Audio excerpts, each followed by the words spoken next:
इसलिए कहता हूं, संसार को सत्य समझने की गलती ना करना।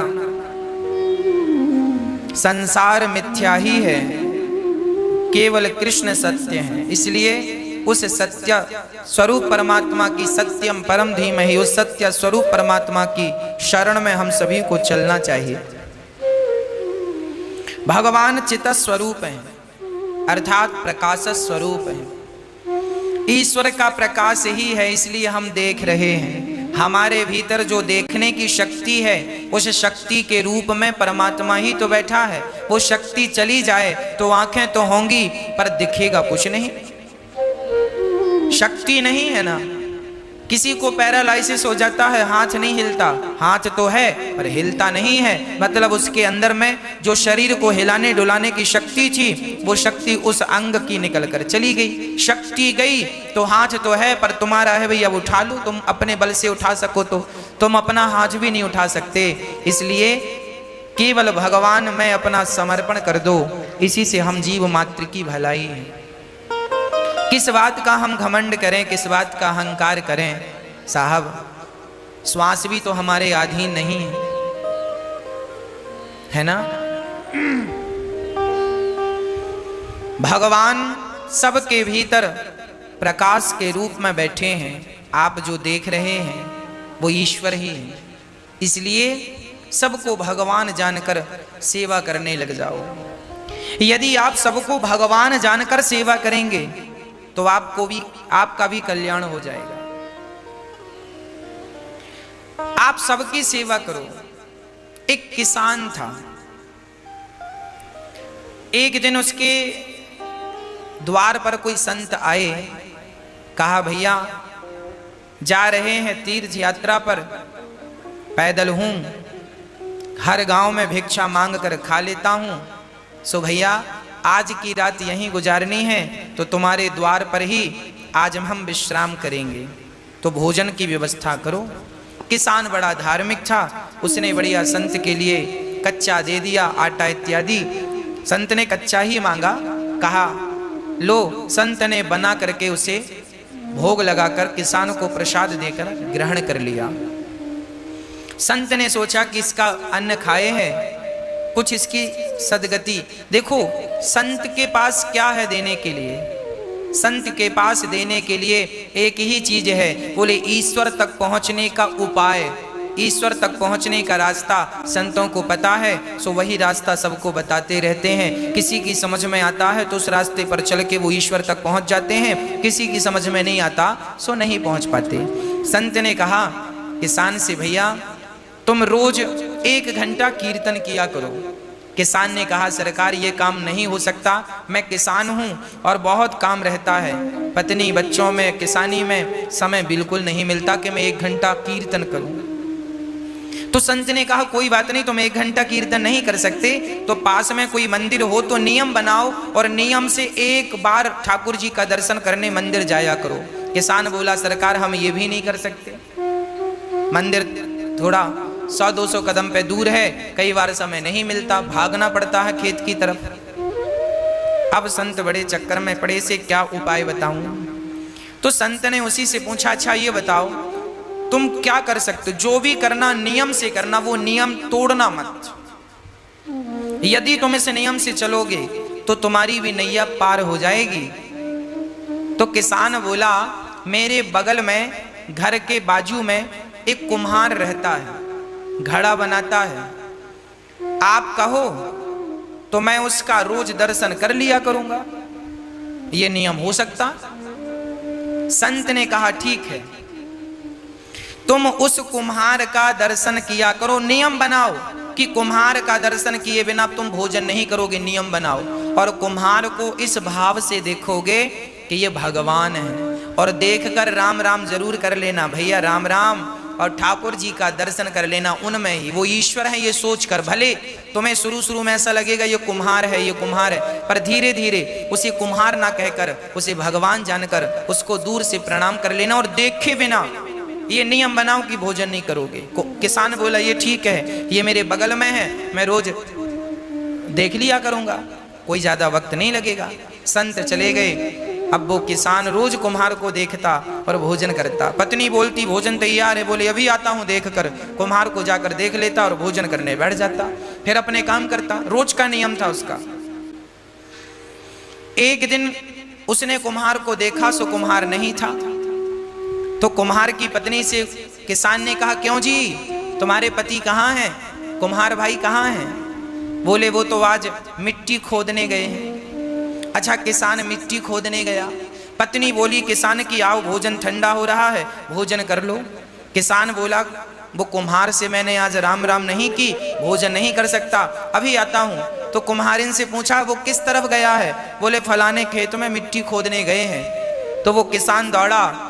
अच्छा, कुम्हार मिट्टी खोद रहा था, तभी अचानक उसको खुदाई करते करते एक सोने का घड़ा मिला, उसमें ढेर सारे सोने के सिक्के भरे थे। अब कुम्हार को सोने का घड़ा मिल गया। अब उसने देखा कि हमें किसी ने देखा तो नहीं।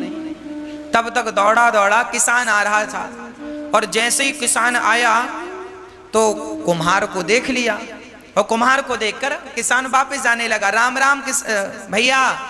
कुम्हार को किसान भगवान के रूप में देखता था और राम राम रोज करता था, राम राम। वो किसान जाने लगा। अच्छा, कुम्हार को क्या लगा कि इसने देख लिया, तो कुम्हार ने आवाज लगाया भैया रुको। तो किसान ने कहा ना, रुकने की जरूरत नहीं है, हमने तो देख लिया। किसान तो ये कह रहा था कि हमने तुम्हें देख लिया, पर कुम्हार को लगा इसने सोने का घड़ा देख लिया। तो फिर आवाज लगाई कुम्हार ने, सुनो देख लिया है सो किसी से कहना मत, आधा तुम रख लो आधा हम रख लेते हैं। तो किसान रुका, बोली किसकी बात कर रहा है? किसान गया और जाकर देखा तो दोनों देख के दंग रह गए। ढेर सारा धन उन्हें जमीन के भीतर गड़ा हुआ मिल गया।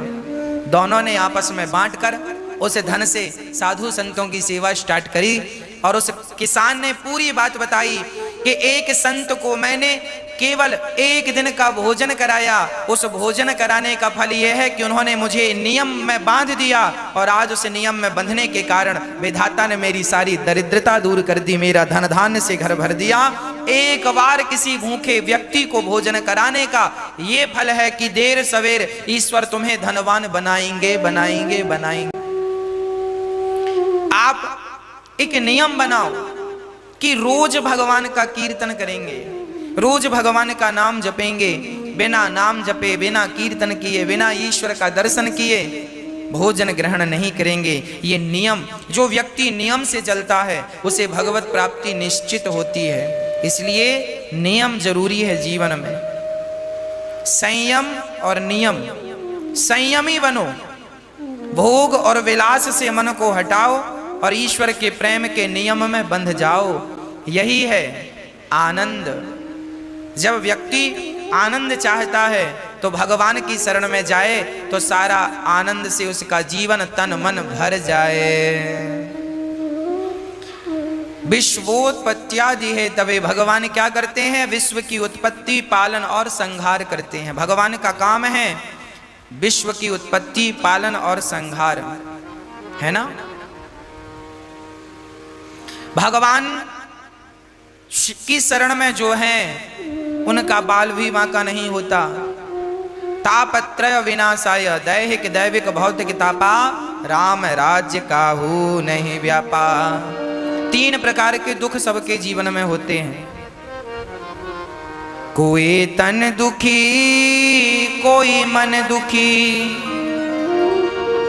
कोई धन बिन रहते उदास। थोड़े थोड़े सब दुखी, सुखी राम के दास। कोई तन से दुखी है, कोई मन से दुखी है, कोई धन के बिना परेशान है। आज सब ही दुखी हैं। कोई तन से दुखी, कोरोना तन से ही तो दुखी कर रहा है। कोई तन के लिए परेशान, तन से दुखी है। कोई मन का रोगी है, मन की इच्छाएं अधूरी रह गई तो डिप्रेशन आ गया, मन में बड़ी चिंता है, मन में बड़ी टेंशन है। हमें बड़ा आश्चर्य लगता है तब जब लोग ये कहते हैं महाराज जी हमें बड़ी चिंता है। हमें सुनकर बड़ा आश्चर्य लगता है तब जब लोग ये कहते हैं कि फला व्यक्ति डिप्रेशन में चले गए। मैं बिल्कुल अपनी प्रैक्टिकली बात कर रहा हूं। मुझे बहुत आश्चर्य लगता है जब ये कहते हैं लोग गुरुजी बड़ी चिंता है। मैं आपसे पूछना चाहता हूं, बताइए आपको किस बात की चिंता है? क्या चिंता है आपको? जो हो रहा है क्या वो तुम्हारी मर्जी से हो रहा है? नहीं, ईश्वर की मर्जी से हो रहा है। अच्छा, जो कल हुआ क्या वो तुम्हारी मर्जी से हुआ? वो भी ईश्वर की मर्जी से। और कल जो होगा वो भी किसकी मर्जी से? क्या तुम्हारी और हमारी? अरे वो भी विधाता की मर्जी से। जब उसी की मर्जी का हो रहा था, उसी की मर्जी का हो रहा है और उसी की मर्जी का होना है, तो तुम किस बात की चिंता कर रहे हो भैया? क्यों दुबले हो रहे हो चिंता कर करके? क्या चिंता है? जो होना है वो होके रहेगा। चिंता मत करो, परमात्मा का चिंतन करो, नेगेटिविटी मिटा दो। नेगेटिव जो सोच है आपकी, नकारात्मकता है, समाप्त कर दो। सदा पॉजिटिव रहा करो, सकारात्मक रहा करो। हम चिंता क्यों करें? क्या हमारे सोचने से, हमारे चिंता करने से क्या कोई समाधान निकलता है? यदि निकलता है तो हम चिंता करें। जो व्यक्ति चिंता कर रहा है इसका अर्थ यही है कि उसे विधाता पर, भगवान पर भरोसा नहीं है। यदि भरोसा होता तो आप चिंता ना करते, आप चिंतन करते। हे नाथ, होगा वही जो मेरे परमात्मा को, मेरे कृष्ण को मंजूर होगा। जो होना है हो के रहेगा, तो आप समर्पण उनमें कर दो। क्यों चिंता कर रहे हो? सब बढ़िया होगा। आप तो केवल प्रसन्नता से ईश्वर का दर्शन करो, उनका नाम जपो, सब अच्छा होगा। होठों पे मुस्कान बनाए रखो। मैं आपसे निवेदन करूं, एक संकल्प हम सबको लेना चाहिए। सदा प्रसन्न रहने का संकल्प लेना चाहिए। सदा प्रसन्न रहो। सच्चिदानंद रूपाया, ईश्वर आनंद के स्वरूप हैं। एक बात बताओ, जो भक्त सदा मुस्कुराता रहता है, प्रसन्न रहता है, भगवान उस पर जल्दी प्रसन्न हो जाते हैं। एक मैया वृंदावन आई और ठाकुर जी लड्डू गोपाल जी खरीदने के लिए दुकान गई। तो लड्डू गोपाल जी की दुकान में जाकर दुकानदार से कहा, भैया वो वाले ठाकुर जी दो, वो वाले कृष्ण दो। दुकानदार ने कहा, वैसे ही तो ये हैं, इनको क्यों नहीं लेती हो मैया? तो मैया ने कहा, भैया वो वाले गोपाल जी की ना स्माइल ज्यादा है, वो ज्यादा मुस्कुरा रहे हैं, तो हमें वो अच्छे लग रहे हैं। आप भी मूर्तियां खरीदते हैं, आप भी जब गोपाल जी खरीदते हैं ना, तो एक बार उनकी मुस्कान पे जरूर नजर डालते हैं। जिन ठाकुर जी की मुस्कान ज्यादा होगी आप उन्हें ही पसंद करते हैं। जब भक्त को भगवान मुस्कुराता हुआ अच्छा लगता है तो भगवान भी कहते हैं कि मुझे भी मुस्कुराता हुआ भक्त बहुत अच्छा लगता है। जो सदा मुस्कुराता है वो ईश्वर की हर हाल में पूजा ही करता है। इसलिए डिप्रेशन, चिंता छोड़कर ईश्वर के भरोसे रहकर सदा मुस्कुराइए, सदा प्रसन्न रहिए, सदा आनंद में रहिए। ये वक्त भी गुजर जाएगा, ये दुख का वक्त भी गुजर जाएगा। बस ईश्वर का चिंतन और होठों पे सदा मुस्कान बनी रहे। सदा मुस्कुराते रहा करो, सदा हंसते रहा करो। ये हंसने मुस्कुराने का मौका अभी मिला है, हंस लो, मुस्कुरा लो। पता नहीं अगले जन्म में हमें विधाता ने कुत्ता बिल्ली की योनि दे दी तो कुत्ते बिल्ली की योनि में तो हंसा मुस्कुराया नहीं जा सकता। गधा और बंदर बना दिया तो मुस्कुराया और हंसा नहीं जा सकता। ना जाने कौन सी अगली योनि मिल जाए और हम हंसने और मुस्कुराने के लिए तरस जाएं। अभी अवसर है, अभी मुस्कुरा कर ईश्वर का धन्यवाद करो तो आपकी गति बिगड़ेगी नहीं। और आप अभी से बंदर का मुंह बना के बैठेंगे तो अगले जन्म में भगवान बंदर ही बनाएंगे। कई लोग ना हम देखते हैं हंसते ही नहीं, बैठे हैं बंदर का मुंह बना के। एक सज्जन, उनको 1 महीने में 2 लाख रुपए का फायदा हो गया। पड़ोसियों ने कहा, किसी ने कहा क्यों? आप तो बड़े प्रसन्न होंगे, आपको तो 2 लाख का फायदा हुआ। उन्होंने कहा काहे की प्रसन्नता, हम तो बड़े दुखी हैं। बोले काय बात का दुख है? बोले हमारे पड़ोसी को 4 लाख का फायदा हो गया, हमें तो 2 का ही हुआ। लो फायदा हो गया फिर भी वो उदास हैं, फिर भी मुस्कुरा नहीं। ऐसों को भगवान बंदर ही बनाएंगे, जाओ गधा बना देंगे। तुम तो कभी हंसते नहीं थे। अरे भगवान ने ये मनुष्य का तन दिया है हंसने के लिए, खिलखिलाने के लिए, मुस्कुराने के लिए, और आप बस रोते ही रहते हैं टेंशन में, दिन रात टेंशन। भगवान जाने काहे की टेंशन है आप। जो होगा वो होगा, उसे ना आप रोक सकते हैं, मैं होनी तो होके रहे, अनहोनी ना होए, और जाको राखे राम जी, मार सके ना कोई। हाँ जी, भगवान पे भरोसा हो, अटूट भरोसा हो, वो भरोसा हो जो टूटे ही ना। हम संसार के लोगों को देखते हैं, भरोसा वो बनाते हैं, थोड़ी सी मुसीबत आई तो भरोसा तोड़ देते हैं। थोड़ा सा संकट आया, संसार का व्यक्ति थोड़ा सा भी संकट बर्दाश्त नहीं कर पाता। संकट आया और उसका भरोसा टूटा, अरे भगवान की जितनी भक्ति की पर क्या मिला, लोग ये कह देते हैं। भगवान भी बहुत मुस्कुराते होंगे, वाह। एक रिक्शे वाले से एक व्यक्ति ने कहा, भैया स्टेशन जाओगे? रिक्शा वाला बोला चलेंगे साहब। कितना पैसा? रिक्शा वाला बोला 30 रुपए लगेगा।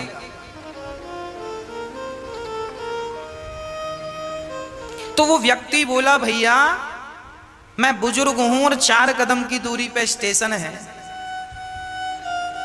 मैं स्टेशन सोसाइटी पे ही रहता हूं और इस इतने दूर का 30 रुपए लेगा? बाकी रिक्शे वाले तो मैं रोज 10 रुपए में जाता हूं और आज तुझे 30 रुपए चाहिए? 30 रुपए, इतनी सी बात का 30 रुपए मांग रहा है। दूसरे रिक्शे वाले, उस बुजुर्ग ने कहा, जा हम तेरे रिक्शे में नहीं बैठते। पीछे रिक्शे आया, उसने फिर पूछा, भैया स्टेशन तक जाना कितना? उसने कहा, बाबूजी 10 रुपए लगता है। अरे 10 रुपए लगता तो ये 30 रुपए क्यों बोल रहा है? सोचो, 10 रुपए का काम है और मांग कितना रहा है? 30 रुपए। उसी तरह हमारी हालत है। हमने भगवान का भजन तो 10 रुपए का किया, हमने भगवान को याद तो 10 रुपए का किया, और मांग कितने रहे? 30 रुपए दे दो भगवान। 16 सोमवार का व्रत किया है, अब 16 सोमवार के बदले मांगा क्या? बहू को बेटा ही होना चाहिए। भगवान शंकर जी बेटी ना हो, 2 बेटी ऑलरेडी, हमने बड़ी श्रद्धा से पूजा किया, पूजा करी 10 रुपए की और बेटा मांग रही है 30 रुपए का। अब देख लो, लोग अपना बजट नहीं बढ़ाते हो, भगवान से बड़ा बड़ा बजट मांगते हैं। अरे भैया आप भी भगवान से प्रेम ज्यादा करो, प्रेम ज्यादा करो, भक्ति ज्यादा करो, आप अपना बजट बढ़ाओ। जब प्रेम का, भक्ति का बजट बढ़ेगा तो आपको मांगने की जरूरत ही नहीं पड़ेगी, भगवान स्वयं बिना मांगे आपको देते रहेंगे। और भगवान तो सबके माता पिता हैं, उनसे कुछ मांगने की जरूरत नहीं पड़ती, वो सर्वांतर्यामी हैं, वो सब कुछ जानते हैं, आपके बिना कहे समझ लेते हैं कि आपको किस चीज की जरूरत है। आप सच्चा प्रेम कीजिए, भगवान आपको सब कुछ देंगे, है ना। सदा मुस्कुराइए, सदा ईश्वर का धन्यवाद कीजिए, शिकायत कभी ना कीजिए। क्या सुदामा जी के जीवन में शिकायत थी? गरीब थे, 4-4 दिन चूल्हा नहीं जलता था, परम उपासक थे सुदामा जी। सुदामा जी चाहते तो कह सकते थे, वाह कन्हैया मैंने तेरा इतना भजन किया और तूने मुझे क्या दिया, पर नहीं, जिससे प्यार किया है ना उससे शिकायत नहीं करूंगा, और वो भी प्यार भगवान से। कोई शिकायत नहीं, जहां प्रेम है वहां शिकायत नहीं है, और जहां शिकायत है वहां प्रेम नहीं है। इसलिए भगवान कहते हैं, राम ही केवल प्रेम प्यारा, मुझे केवल प्यार करो, मुझे पैसा हीरा मोती सोना चांदी मत दो, फूल फूल फल मुझे कुछ मत दो, दूध दही मुझे कुछ मत दो, पर मुझे केवल भक्त प्यार करे। भगवान प्रेम का भूखा है। अरे प्रेम करने से तो भगवान बिक जाते हैं, कोई खरीदना चाहे सो उसे खरीद ले। केवल प्रेम, राम ही केवल प्रेम प्यारा, जान ले जो जानने आ रहा। भगवान हमारा सारा दुख हर लेते हैं। कोई तन से दुखी है, भगवान की शरण में जाए सो तन अच्छा हो जाए। एक सज्जन हमसे बोले, गुरुजी ये बात लगभग 2 वर्ष पुरानी है, 2-2.5 वर्ष पुरानी बात हम आपको कह रहे हैं। एक सज्जन ने हमसे कहा, महाराज जी बुजुर्ग थे, उन्होंने कहा कि डॉक्टर ने हमसे कह दिया था कि अब आपका जीवन पूरा होने को है, कभी भी प्राण निकल जाएंगे। तो उन्होंने कहा जब कभी भी प्राण निकल जाएंगे तो हॉस्पिटल से छुट्टी कर दो। उन्होंने कहा घर जाइए। अब वो घर आ गए।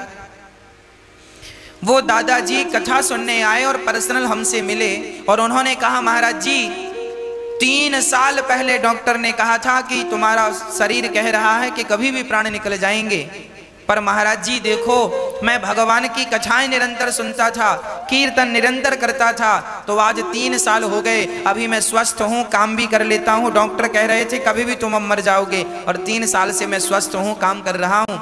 डॉक्टरों के हिसाब से तो मैं मर गया हूँ, अब तो भगवान की दी जिंदगी को आनंद से जी रहा हूँ, इसलिए जो जिंदगी है उन्हीं के नाम कर दी है मैंने जिंदगी। हाँ जिंदगी अब तो मेरी तेरे नाम सावरे, जिंदगी अब तो मेरी तेरे नाम सावरे। बची हुई जिंदगी भगवान के नाम कर दो। जब हम जिंदगी भगवान को सौंपते हैं, उनके नाम कर देते हैं, उनकी चिंता है।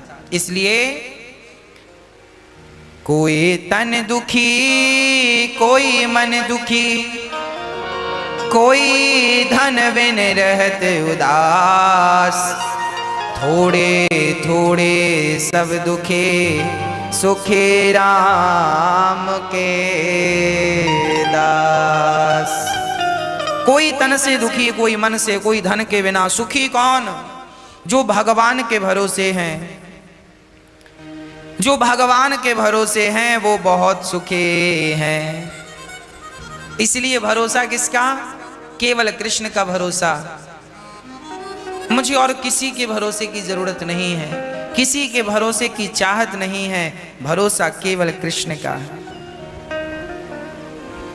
ऐसे भगवान जो हमारे समस्त दुखों का नाश करते हैं, ऐसे भगवान को, श्री राधा सहित कृष्ण को श्री कृष्णाय वयम नुमः, ऐसे भगवान को हम